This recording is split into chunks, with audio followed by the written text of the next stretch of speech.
अगर प्रधानमंत्री में जरा सी भी शर्म है तो उनको पूरे देश से माफी मांगनी चाहिए और अरविंद केजरीवाल जी से, उनके परिवार से माफी मांगनी चाहिए। प्रधानमंत्री जी, मैं आपको ये कहना चाहता हूं कि राजनीति का घिनौना खेल लंबे समय तक नहीं चलता। सत्य परेशान हो सकता है लेकिन हार नहीं सकता। अंततः सत्य की ही जीत होती है। आज सत्य की जीत हुई है और तब भी हम लोग बार बार ये कहते थे कि भाई कोई सबूत हो हमारे खिलाफ, कोई रुपया मिला हो, कोई पैसा मिला हो, कोई जमीन के कागजात मिले। शराब घोटाले में पूरी तरीके से आम आदमी पार्टी घिरी नजर आ रही थी और अब जब कोर्ट ने पूरी तरीके से इस कथित शराब घोटाले में बरी कर दिया है सभी आरोपियों को, अरविंद केजरीवाल और मनीष सिसोदिया जिनको मुख्य आरोपी बताया जा रहा था, उन्हें भी बरी कर दिया गया है। इस पर बात करने के लिए हमारे साथ सौरभ भारद्वाज है आम आदमी पार्टी की तरफ से। सर, बड़ी राहत न सिर्फ अरविंद केजरीवाल, मनीष सिसोदिया बल्कि आपकी पूरी पार्टी के लिए राहत तो है, मगर आप सोचिए किस ह्यूमिलिएशन से ये सब लोग गुजरे हैं। बेटी बेटा दोनों IITian हैं, बाप मुख्यमंत्री था, आपके यहाँ समाज है, इज्जत है, दोस्त हैं, कुलीग्स हैं। आप सोचिए क्या मुंह दिखाया हुआ उन्होंने। पिछले 2 साल क्या जिल्लत सही होगी सबके परिवारों में, चाहे वो मनीष जी का परिवार हो, चाहे वो अरविंद जी का परिवार हो, चाहे वो और लोगों का परिवार हो। लोग कहते होंगे चुपके से चोर है, ये बहुत ईमानदार बनते थे, इन्होंने लूट खाया, इन्होंने हज़ारों करोड़ रुपए लूट खाया। और इस दौरान सिर्फ ये सब इसलिए हुआ कि आपको ये दिक्कत थी कि दिल्ली जैसे छोटे राज्य में भी एक सरकार क्यों है, एक सरकार वो काम क्यों कर रही है जो हमारी सरकार नहीं कर सकती। और एक तय तरीके से आप ही का शिकायत करता, आप ही की CBI, आप ही ने शिकायत की, आप ही ने रजिस्टर करी।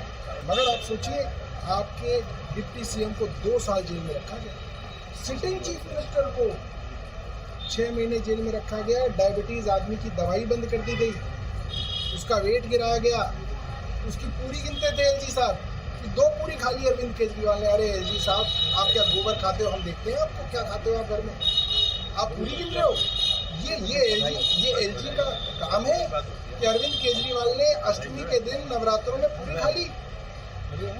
और इस ह्यूमिलिएशन के साथ पूरी पार्टी को, पूरे सरकार के काम को ठप किया गया।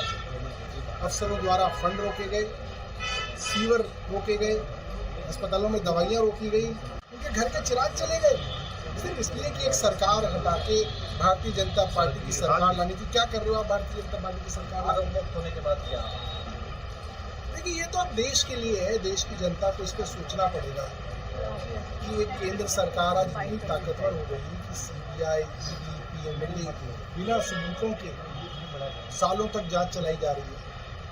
कोर्ट के अंदर जाते हैं कि साहब उनको बेल दे दो, नहीं साहब हम जांच कर रहे हैं। अच्छा 6 महीने हो गए, आप बेल दे दो, नहीं हम जांच कर रहे हैं। फिर कितने साल तक जांच करोगे? और वो मामला जिसपे सुप्रीम कोर्ट ने पहले ही कह दिया था कि ये एक दिन भी जो है ट्रायल नहीं चलेगी, वहाँ पे ये सामने मुझे लगता है कि देश को अब ये समझ में आ रहा है केंद्र सरकार के जो प्रधानमंत्री है कमजोर प्रधानमंत्री है, जिनका जोर अपने विपक्षी पार्टियों पर तो चलता है मगर उनका जोर जो है बाहर अमेरिका पर नहीं चलता, पाकिस्तान पर नहीं चलता। छोटी बड़ी चीज़ें चुनाव के अंदर फायदे में तो क्या मुझे लगता है कि बड़ा मैसेज मिलेगा किस तरीके से ये लोग विरोधियों को बदनाम करेंगे।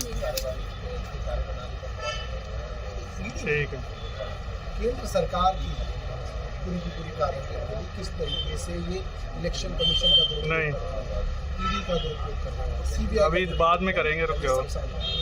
फरवाजात जो कह रहे हैं कि बहुत सी चीजें ऐसी थी जिनका अब वापस नहीं लाया जा सकता, और लेकिन उनका ये भी कहना है कि एक बड़ी राहत तो है ही, पर केंद्र पर ही इस तमाम चीजों को देखते हुए सवाल खड़े हुए हैं। वीडियो जर्नलिस्ट विकास झा के साथ मोहित बख्शी, न्यूज़ नेशन, दिल्ली। सो फिलहाल इस बुलेटिन ਦੇ ਵਿੱਚ ਰਹਿ ਤੋਂ ਜੁੜੇ ਰਹੋ ਨਿਊਜ਼ ਸਟੇਟ ਪੰਜਾਬ ਦੇ ਨਾਲ।